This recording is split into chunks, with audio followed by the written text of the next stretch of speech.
Mesela John Locke, Hobbes, Rousseau'nun cumhuriyetçilik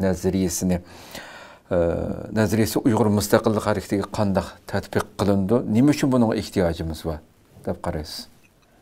Bu hem de sap felsefelerindeki, sap felsefe ideyasındaki Uygurlarga tatbiq qilinishninki yoki bu hareketninki mazmuniga kirishi kerakligi haqidagi bir tema ekan. Ya'ni keng qurilgan, ya'ni yaqin zamonda qurilgan davlatlarninki, bo'lib Amerika yoki Fransiya yoki Germaniya qatorliq milliy davlatlarning, ya'ni bir millatni asos qilgan davlatlarninki bu asosliq bir manba sifatida bu yerda John Locke'ni deyish mumkin. Bu John Locke bu yerda insonning haqiqiy ma'nodagi insonlik qimmatini tepishi, millatning haqiqiy ma'nodagi millatlik qimmatini tepishi uchun cho'qim mana bu o'zida zarur bo'lgan, ya'ni davlat, qonun yoki hukumat paydo bo'lishidan burungi mana shu tabiiy huquqlarni ishlatib, agar bir davlat shaxs qarta, grajdan qarta o'zining zo'rlik kuchini ishlatib qolsa, mesela Xitoylar davlat shaklida Uyg'urga bosimchilik qilsa, u chog'da qarshi qilishninki bu falsafa jihatdan, ya'ni John Locke jihatdan qaragan vaqtda mutlaq qonunliq yoki yo'lliq ekanligini tushuntirishni iborat. Ya'ni Uyg'urlar inqilob qilsa yoki milliy musaqqar harakatini qo'ral shaklda ifodayli, u chog'da uningki asosi bormi deganda bor.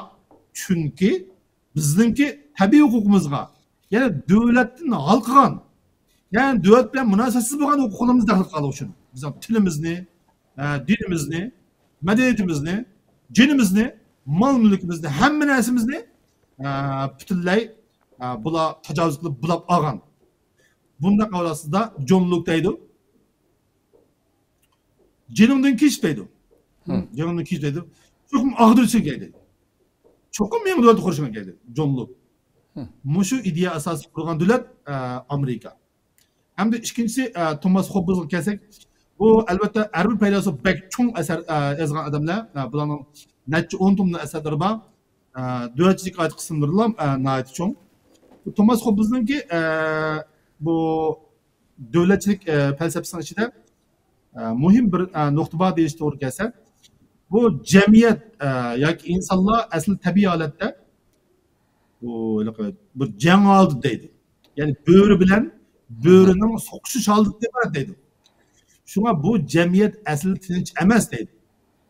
Ya'ni kuchliklar ojizlar yeb ketadigan bir holatda, asli tabiiy holat deydi bu Thomas Hobbes uchun. Yani John Locke bunun qarta yo'q deydi. Yani Thomas Hobbes'ning ko'z qarashini John Locke tanqidlaydi.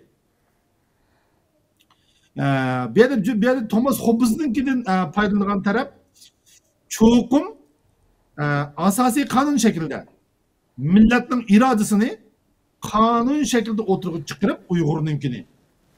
Bu qonunga haqiqatan bo'ysunib, agar bu qonunga kimki chaqchaq qildi ekan, bu hükümetni yoki davlat qoldirib o'tib, yana bir hukumatni qurishning ham qonunliq ekanligini Thomas Hobbes tasdiqlaydi. Xo'sh. Bu Thomas Hobbes'ninki davlatchilik bilan John Locke o'tirisidagi cho'ng bir farqni es qoldirdi. Ham yana bir samda Jean-Jacques Rousseau desak, bu Rousseau Cumhuriyet haqida dunyo tarixida eng cho'nqur asar yozgan bir odam. Fransuz. Bu odamning ijtimoiy ahdi, Emil, siyasi iqtisod nazariyasi, insoniyat barobarsizligining manbasi degandek asarlari bor.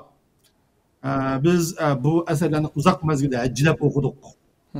Uyg'urlarga tatbiq qilish muhimligini his qildik. Bu yerda demoqchi bo'lganimiz bu ijtimoiy ahdichilik qarash. Xo'sh. Amaliyotda jumhuriyatchi davlatdan iborat. Ya'ni Uyg'urlar 33-yil va 44-yil qurgan davlatning asli formasi cumhuriyetda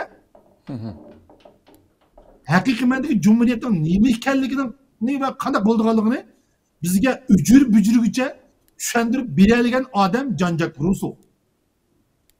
Biz cumhuriyetni qurdik-yu, cumhuriyetning nima ekanligini haqiqiy ma'noda tushunmay Onun prensiplerine raya kılanmay, onun için töylediğin bedellerini töle bulanmay, aldığın şartını orundayalımız için nait kısmı müddet içinde bizim işki cumhuriyetimiz akakıdın işki cumhuriyet tüygen bu kaldı. Biz 3. kıtım cumhuriyet kural davatımız.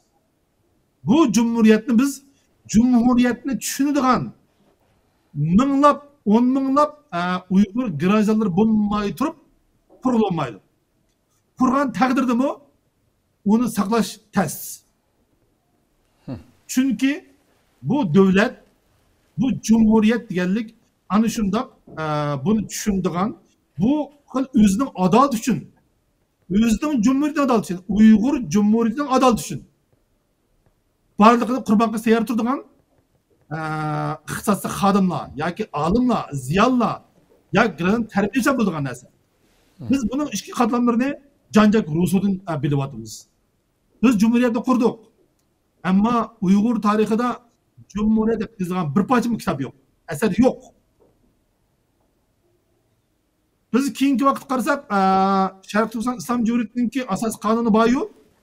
Şarq Turkiston İslam Cumhuriyeti'nin kanunu bo'lgan bilan, g'uljilik qilgan cumhuriyetninki asas kanununu biz topamadik. Ama cumhuriyet Jinoiy ish qonunini asas qonun shaklida ijro qilgan deydi. Xo'sh. 5 yil hukmronlik qilgan cumhuriyet. Biz ilim jihatda, davlat sistemasi jihatda undaq yangilikka yo'l qo'ysa olmaydi. Ayni vaqt Sovet ittifoqi yo'l qo'ymagan, Xitoy qistirgan, undaq deyish mumkin, barlar ko'p. Ammo mushuni cho'qin tashqi ishlar ministri quraman deb qurish kerak Uyg'urlar. Tashqi ishlar ministri yo'q ayni vaqtdagi eldagi cumhuriyetning. Asosiy qonun meni ifodalanmagan. Ammo cumhuriyet. Ben demakchi, g'arbliklar bu cumhuriyetni differensiyallab, integrallab tushungan. Har ikki tatbiq qilgan. Şuna Fransızlar başkalar ne bilişti qat'iy nazar. Bular o'zining davlatini cho'ng biladi. Sallab davlat o'zi kutgan yerdan chiqmay qolsa, namoyish qilib, "Abi men degan John Locke degan huquqni ishlatib, hokimiyatni og'dirman" deb turdi bular. Sababi nima? Har bir Fransuz shundoq cho'nqur sifatga ega. Her bir German şundak çoğun sifatkiga. Ve belki her bir İngiliz Angliyadaki okşaş sifatkiga. Bildik Allah bilen bilmedik Allah'ın tanımadık Allah'ını siz bilirsiniz. Biz Kur'an hadis doğruluğu yakınmayı duraylı. Elbette bildik Allah'ın hareketi bilen bilmedik Allah'ın hareketi.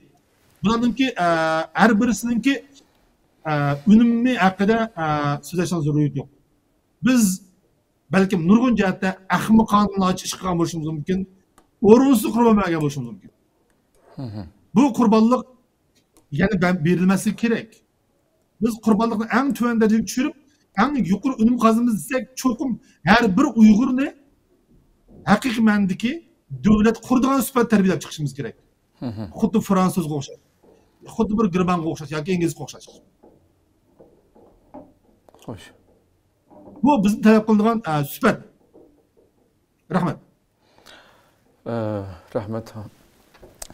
Hem de şu elbette şu Uygur annevi bir adam diyene Uygur annevi siyasi tefekkür bilen zamanevi demokratik ideyalarını kandak birleştirimiz dep qaraysiz yani. Elbette hem de bizimki mengüdaşlarımızda yoki keyin qarasak Yusuf Hasajning kitobi ham shu, Alisher Navoiyning asarlari ham shu. Yani bunun için hem de Alisher Navoiyning asarlari ichida davlatchi temizlik asarlarining ichida umrining eng oxirida yozgan Mahbubul Qulub degan bir siyosiy bir asar bor. Bu xuddi Yusuf Hasajning kitobiga o'xshash bir davlatningki odamlarning devletinin kadrlarından kandak buluş hakkında bir eser. Ya ki bunun münasebetli faziletle tikilip kandak buluş hakkında bir eser. Albatta biz mangu tashlardan boshlab qarasak, nihoyatda bir cho'nqur sifatli bir millat biz. Davlat qurgan bir millat, davlat so'rgan, jahon so'rgan bir millat.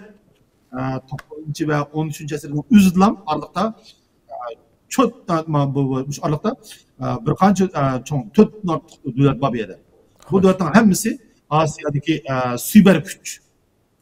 Mayli tang sohasi bo'lsin, mayli shu suv sohasi bo'lsin va yoki atrof boshqa davlatlarga bo'lgan kuch tamponlik jihatda o'zining mavjudligini izchil saqlaydigan bir sifatdagi bir davlatlar bular. Men demoqchi bo'ldim, biz an'anaviy qimmat qarash jihatda an'anaviy klassik asarlarimizni va uningki prinsiplarini cho'qim eng zo'r darajada saqlashga tirishishimiz kerak. O'xshashlar, abi degandek, bu ana temalar, ana o'lchamlar, ana prinsiplar bu bizning muhim bir angusturimiz. Buni asos qilib forma jihatda, ya'ni g'arbning davlatchilik sistemasi, qonunlari va buningki etik jihatdagi biz qabul qiladigan, bizning qimmat qarashimizni tasdiqlaydigan, zid kelmaydigan taraflarni biz cho'ng jihatni qabul qilishimiz, balkim dunyo davlatlari qatorida barobar o'rinda o'tira olishimiz uchun pek muhim bo'lishimiz mumkin. Bu hamda Uyg'urninki ham an'anaviy qimmat qarashlarni, ham g'arbchi qimmat qarashlarni har ikkilisini muhim bilishning va izchil tashlashning zo'rligini tushuntirdi. Tak bir yo'l bizni aloqaga keltirishi mumkin. Ya'ni men yolg'iz an'ana bilan manaman yoki g'arb bilan manaman desak bo'lmaydi.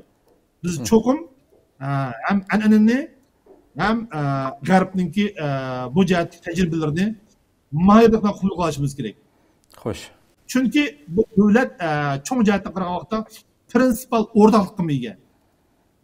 Davlatning asosiy qismi hozir qarasak jumhuriyat tuzumida. Ya'ni 200 ni orasida qarasak 200 dan davlatlarningki 150 nachisi asos qonun qarasak hammasi jumhuriyat tuzumida bezilgan.